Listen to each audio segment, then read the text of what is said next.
Hello, इस channel पर आपका स्वागत है। मेरा नाम प्रत्याशा है और आज इस वीडियो में हम बात करेंगे कि ऑटिज़म क्या है और रादर क्या नहीं है, और ओवर डायग्नोसिस और मिस डायग्नोसिस और मिस इन्फॉर्मेशन से कैसे बचें, इसे एक हवा बनाने से कैसे बचें। So let's get started. इस वीडियो में मैं डिस्कस करूँगी न्यूरो डाइवर्सिटी और पेरेंट्स के मेंटल हेल्थ के बारे में भी, मगर एंड में तो प्लीज़ लास्ट तक देखिए। सो ऑटिज़म क्या है और क्या नहीं है, वो जानने का तरीका क्या है। सो यूजुअली पूरी दुनिया में दो तरह की क्लासिफिकेशन है। एक इस किताब में है, इसके अपडेटेड वर्जन में DSM-5 और ICD international classification of different blah blah blah. यहाँ पे मैं फुल फॉर्म डाल दूँगी एंड डिस्क्रिप्शन में लिंक्स भी हैं। सो इन दो क्लासिफिकेशंस की मदद से दुनिया भर में डिफरेंट न्यूरो डेवलपमेंटल और अलग अलग तरह के डिसऑर्डर्स का क्लासिफिकेशन होता है। इस किताब के हिसाब से ऑटिज़म एक न्यूरो डेवलपमेंटल डिसऑर्डर है। इसमें 3 इम्पॉर्टेंट हिस्से हैं। न्यूरो मतलब मस्तिष्क से जुड़ा हुआ, डेवलपमेंटल मतलब ये जीवन के शुरुआत में ही नज़र आता है, बच्चे के विकास में, उनके डेवलपमेंट में, यानी early years of life. And disorder, difficulty जो भी कहा जाए, इट्स बिकॉज हमारा समाज और हमारी सोसाइटी एक लेवल ऑफ फंक्शनिंग के लिए डिज़ाइंड है। आइडियल वर्ल्ड में सब कोई एक समान होंगे एंड इक्वल अपॉर्चुनिटीज़ होगी, एक्सेसिबिलिटी होगी, बट फ़िलहाल हमारा समाज बहुत एबलिस्ट है, मतलब एक middle of the curve typically developing लोगों के लिए ही डिज़ाइन किया हुआ है। तो अगर जो लोग फ्रेंच में हैं उनको इसमें एडजस्ट करने में डिफ़िकल्टी होती है। So it's called a disorder in medical terms. So next, decide कौन करेगा कि ऑटिज़म है या नहीं? Well, it's complicated. Most countries के रूल के हिसाब से जब एटलीस्ट 2 प्रोफेशनल्स अपने क्लिनिकल ऑब्जर्वेशन और जजमेंट में एग्री करें ये सर्टेन डिसऑर्डर है, तो उस डायग्नोसिस को कंफर्म किया जाता है। ये एक झटके में देख करके डिसाइड नहीं हो सकता। तो डिफरेंशियल डायग्नोसिस को आसानी से कैसे समझा जाए? तो फॉर एग्जांपल आप इस वीडियो को देखिए, और जब आप इस वीडियो को देख रहे होंगे तो सब कुछ सही है, हैप्पी सा है, क्या दिक्कत है इसमें।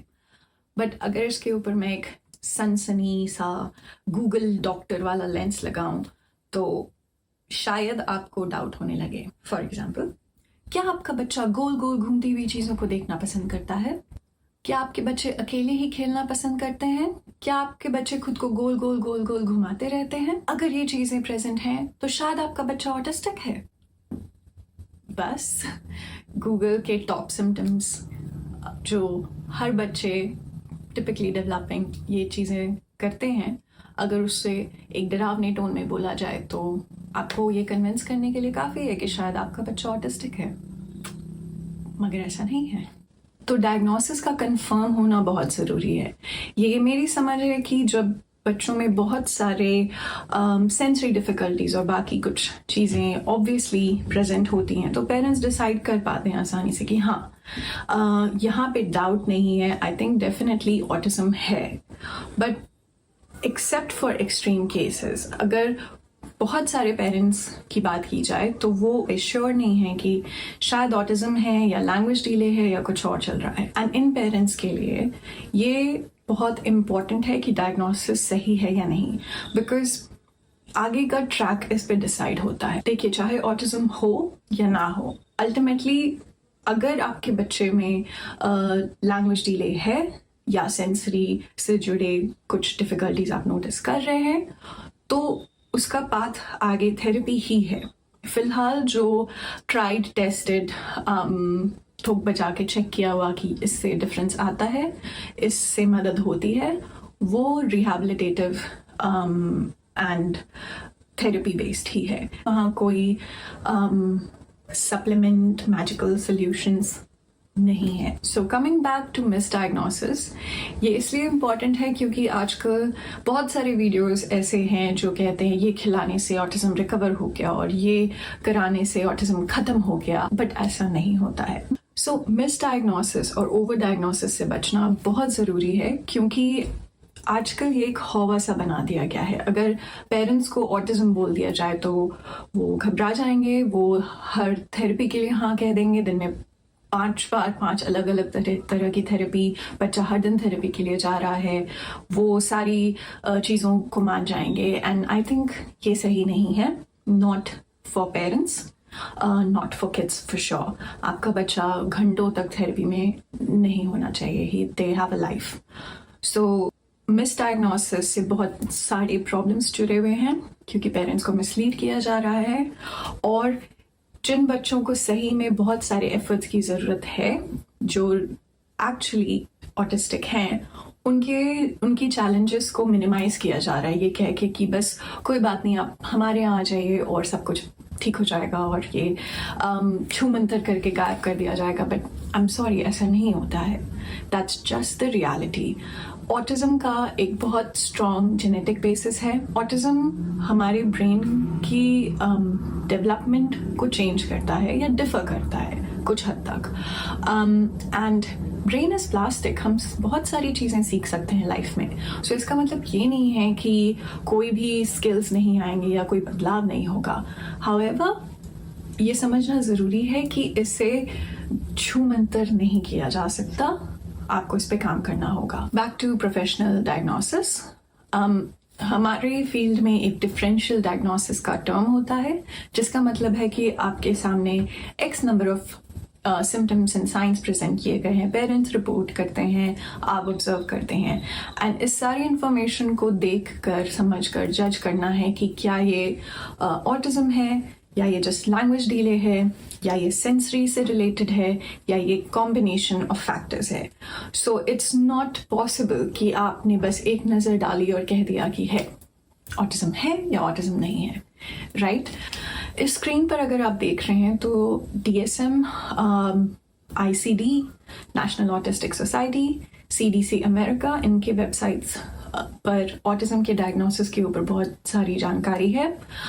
ये मेनली इंग्लिश में है। आप गूगल ट्रांसलेट की मदद से इन वेबसाइट्स को हिंदी में कन्वर्ट कर सकते हैं, मगर ये संपूर्ण रूप से शुद्ध हिंदी में आता है, तो वो थोड़ा ट्रिकी है। बट अगर आप जानना चाहेंगे कि इन वेबसाइट्स की इंफॉर्मेशन में एग्जैक्टली क्या लिखा है और डिटेल में समझना चाहेंगे, तो कमेंट्स में मुझे बताइए, I will try and make a video. तो ये लिस्ट बहुत लंबी है, कॉम्प्लिकेटेड है, तो मैं शॉर्ट में आपको बताना चाहूँगी कि इन एसेंस ये क्या है।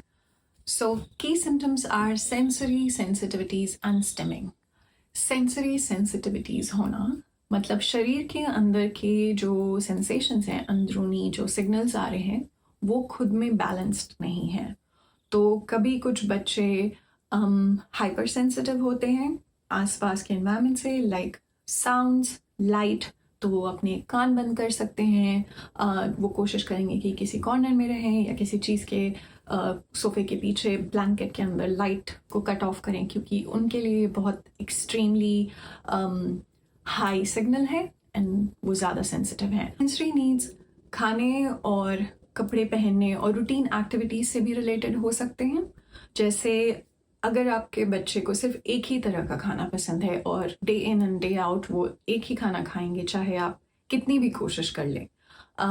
अगर वो ब्रश करने से परहेज़ करते हैं और आपने कोशिश की है पहली बार, दूसरी बार, बट अगर 10वीं बार तक भी सेम स्ट्रगल है, सेम रेजिस्टेंस है, तो दिस इज़ एन इंडिकेशन कि शायद उनकी बॉडी में जो सेंसरी सिग्नल्स हैं वो बैलेंस्ड नहीं है एंड यू नीड सपोर्ट। तो इन सिचुएशंस में एक ऑक्यूपेशनल थेरेपिस्ट का ओपिनियन लेना अच्छा होगा। So sensory differences, occupational therapist, and that's one key and that is one of the key science. दूसरा है कम्युनिकेशन डिलेज, मतलब 2 साल की उम्र तक भी अगर आपके बच्चे बात नहीं कर रहे हैं, उन्होंने पहला शब्द नहीं बोला है, या वो पॉइंटिंग, एक्शन, जेस्चर्स, एक्सप्रेशंस के थ्रू कम्युनिकेट नहीं कर रहे हैं आपसे, and this comes with conditions apply, तो डायरेक्टली ऑटिज्म पे जंप करने से पहले खुद से ये सवाल पूछिए, क्या मेरे बच्चे के पास इनफ स्टिमुलेशन है? क्या हमारे घर में इतने लोग हैं जो बच्चे से रेगुलरली बात करते रहें, बच्चे के सामने बैठकर, नॉट जस्ट सवाल पूछना कि ये कौन सा फल है, इसका नाम बताओ, उसका नाम बताओ, बट रियली सिटिंग डाउन, खेलना। क्या टीवी या स्क्रीन टाइम बहुत हाई है और बच्चा सिर्फ पैसिवली टीवी और स्क्रीन देख रहा है मगर आसपास क्या हो रहा है उस पर ज़्यादा ध्यान नहीं दे रहा? क्या इस वजह से मेरे बच्चे को जब मैं बुला रही हूँ तो वो मुड़ कर नहीं देख रहे? या क्या मेरे बच्चे के कान में इन्फेक्शन है? हो सकता है सर्दी खांसी में बच्चों के ईयर कैनाल अभी डेवलप नहीं होते हमारी तरह, इट्स लाइक प्रीटी स्ट्रेट, तो वहाँ पे फ्लूइड का जमा होना बहुत कॉमन है।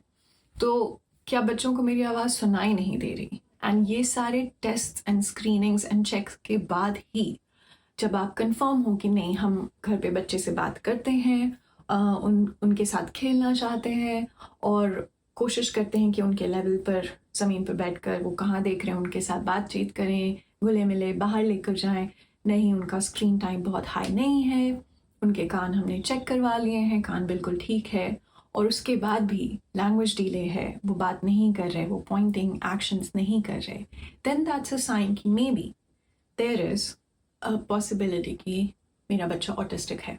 For a little bit older kids जो थोड़े बड़े हैं, अगर बेबी स्टेज में नहीं है या टॉडलर स्टेज में नहीं है, अगर उनके पास अगर उन्हें कम्युनिकेशन डिले रहा है बचपन में, और अगर इस एज पे वो एक सोशल इंटरेक्शन, जैसे आप और मैं बैठ कर बात कर रहे हैं, मैंने सवाल पूछा, आपने जवाब दिया और बातें चल रही हैं, मगर अगर आपके बच्चे को इन सिचुएशंस में डिफ़िकल्टी होती है back and fourth, may be आप सवाल पूछ रहे हैं और वो आंसर की जगह क्वेश्चन रिपीट कर रहे हों, जैसे हम इकोलेलिया कहते हैं, या वो किसी टॉपिक पर बात कर रहे हैं और उसी टॉपिक पर बात करते जा रहे हैं, या फिर टैंजेंट, बिल्कुल जो सवाल पूछा उससे थोड़ा रिलेटेड था बट ऑफ टॉपिक चले गए, and it's big, it's diverse, but these are just few symptoms, these are just few signs and symptoms of autism as a spectrum. ये one size fits all diagnosis नहीं है, you have to be very careful, और जिनके पास जिन professionals की opinion ले रहे हैं they must be experienced and well qualified. तो अभी जैसे लैंग्वेज एंड कम्युनिकेशन के ऊपर मैं बात कर रही थी, इस एरिया की एक्सपर्टीज स्पीच लैंग्वेज थेरेपिस्ट के पास होती है, एंड उनका एक RCI नंबर होता है, so check for RCI registration. ये बहुत इम्पॉर्टेंट है क्योंकि आप किस एडवाइस ले रहे हैं ये उनके एजुकेशनल बैकग्राउंड पे बहुत डिपेंड करेगा। तो sensory difficulties, stimming, communication difficulties, और एक और की फैक्टर है नीड फॉर रिपीटिशन और रूटीन। ऑटिस्टिक बच्चों के लिए ये लाइफ प्रिडिक्टेबल होना कि कल जो हुआ था वो आज भी होगा, अभी जो हो रहा है उसके बाद क्या होने वाला है, और सडन चेंजेस उन्हें अपसेट कर सकते हैं। तो predictability and routine is important. So may be वो सेम कपड़े पहनना पसंद करें, सेम बुक्स पढ़ना पसंद करें, same page, same part of the video, same रास्ता जिससे आप घर वापस जाते हो, सेम सीढ़ियाँ, it's a pattern. However please remember कि टिपिकली डेवलपिंग बच्चे भी छोटी एज में ऐसे साइंस दिखाते हैं बिकॉज ब्रेन लाइक्स रिपीटिशन। हमें जो फेमिलियर है वो अच्छा लगता है, तो शायद आपकी जो फेवरेट मूवी है आप 100 बार देख सकें, आपके जो पसंदीदा गाने हैं आप 1000 बार सुन सकें। आवर ब्रेन लाइक्स इट, सभी के ब्रेन को पसंद है। In case of autism it's a little bit more than usual, और जब वो लाइफ के डे टू डे फंक्शन को अफेक्ट करने लगे, प्रॉब्लम्स होने लगे, then it's called, yeah, I think it's a clinically relevant disorder. So it's understanding patterns and making a judgment. और भी professionals involved होते हैं autism को differentially diagnose करने के लिए। ADHD is very commonly co-occurring, मतलब अगर autism है तो 80% of the time ADHD के symptoms भी होते हैं, मतलब hyperactive होना, restless होना, not every child is hyperactive. Please understand कि 3 साल के बच्चे को 1 घंटे तक बैठ करके टेबल टॉप एक्टिविटी कराना इज़ नॉट रियलिस्टिक। एज के हिसाब से what is a typical expectation, right? College में 45 मिनट्स की क्लास के बाद हम थक जाते थे and you would get out of your seat और आप मूव करते हैं। तो अपने छोटे बच्चों से एक्सपेक्ट करना कि वो बैठे ही रहे और अटेंशन रहे 45 मिनट्स के सेशन तक, it's not possible. Movement and brain break is needed. So not every kid is hyperactive and restless. You will know when they're hyperactive and restless. और अगर आपको डाउट है, so a pediatrician or a neurodevelopmental pediatrician से आप बात कर सकते हैं. Pediatrician can refer you to a psychiatrist, and ज़रूरत पड़ने पर a psychiatrist can prescribe medications, but एक conservative approach है कि occupational therapy activities के through ADHD को मैनेज किया जाए. So that's another important thing to understand. Food preferences. Autism के केस में अगर आपका बच्चा पिकी ईटर है और वो पौष्टिक आहार, संतुलित डाइट, बैलेंस डाइट नहीं कंज्यूम कर रहे, you can talk to a dietitian. Again ये डिपेंड करता है कि आप कहाँ हैं, आपके पास कितने रिसोर्सेज हैं, क्या एक्सेसिबल है, क्या नहीं. I understand that's the right way. एक डाइटिशियन आपको बताएंगे कि आप फूड को कैसे मॉडिफाई कर सकते हैं कि हाँ, ये अगर सिर्फ सॉफ्ट फूड खाते हैं मेरे बच्चे, तो उसमें आप प्रोटीन्स, मिनरल्स कैसे फोर्टिफाई करें ताकि वो सॉफ्ट फूड में जो वो कंज्यूम करें उसके बाद भी उनकी बॉडी को फुल न्यूट्रिएंट्स एंड नरिशमेंट मिल सके. एंड उसके अलावा स्कूल में रीडिंग एंड राइटिंग के सपोर्ट के लिए स्पेशल एजुकेटर्स होते हैं, and that's their field of practice कि स्कूल्स में बच्चों को कैसे सपोर्ट किया जाए. So team approach, lots of things to consider. एक नज़र में लेबल थमा देना is not ethically right. और यहाँ पे मैं एक प्रोफेशनल व्यू पॉइंट से भी कहूँगी कि as professionals we must be sensitive and aware no matter how optimistic we are. एक ideal society जहाँ neurodiversity एक बहुत अच्छी चीज़ है और acceptable है, but अभी हम वहाँ नहीं पहुँचे हैं. तो ऑटिज्म के लेबल से एक स्टिग्मा जुड़ा हुआ है. बहुत पेरेंट्स के लिए ये एक्सेप्ट करना मुश्किल भी होता है, and understandably. So I think we have to be careful about who we are calling as autistic children और not. And for parents I think it's important कि आप अपने मेंटल हेल्थ के ऊपर भी ध्यान दें. It's not the end of the road to have a diagnosis. Yes, हमारे समाज का नज़रिया अभी पूरी तरह बदला नहीं है, बट शुरुआत हो चुकी है. अवेयरनेस आ रहा है. ऐसे बहुत सारे वेबसाइट्स एंड चैनल्स हैं जो इस पर अब वीडियो बना रहे हैं, न्यूरोडाइवर्सिटी के बारे में बात कर रहे हैं. और मेरी रिक्वेस्ट है कि इस डायग्नोसिस और इस लेबल को अपने ऊपर हावी मत होने दीजिए. Take your time, understand, keep the supports in place. Start early. जितनी जल्दी आप शुरू करेंगे उतना बेहतर है. मेक श्योर कि आप और आपके बच्चे दोनों खुश हैं थेरेपी में. It has to be a happy learning space. And I have said this in my previous video. बिल्कुल भी ज़रूरी नहीं है कि आपका बच्चा एक जगह बैठ करके ही सीखेगा. बच्चे खेल में सीखते हैं. बच्चे जब खुश होते हैं तब सीखते हैं, and it is possible, trust me. Presume competence. मानिए कि हाँ, मेरा बच्चा ये सब कर सकता है. शायद हर दूसरे बच्चे की तरह तुरंत ना सीख जाए, या आज नहीं तो कल सीख जाएगा, या मे बी थोड़ा और टाइम लगेगा, बट हाँ, सीख जाएगा. एंड वही कोशिश होनी चाहिए उनकी टीम की, उनके ऑक्यूपेशनल थेरेपिस्ट की, उनके स्पीच थेरेपिस्ट की, उनके साइकोलॉजिस्ट की, and a paediatrician as well. तो this is a team approach, और आप की मेंबर हैं उस टीम के. You are the strongest link, so just hold on. ये ऑटिज्म से जुड़ा मेरा पहला वीडियो है, तो अगर आपको ये अच्छा लगा और आपको ये इन्फॉर्मेशन रिलायबल लगी तो प्लीज़ शेयर, प्लीज़ सब्सक्राइब.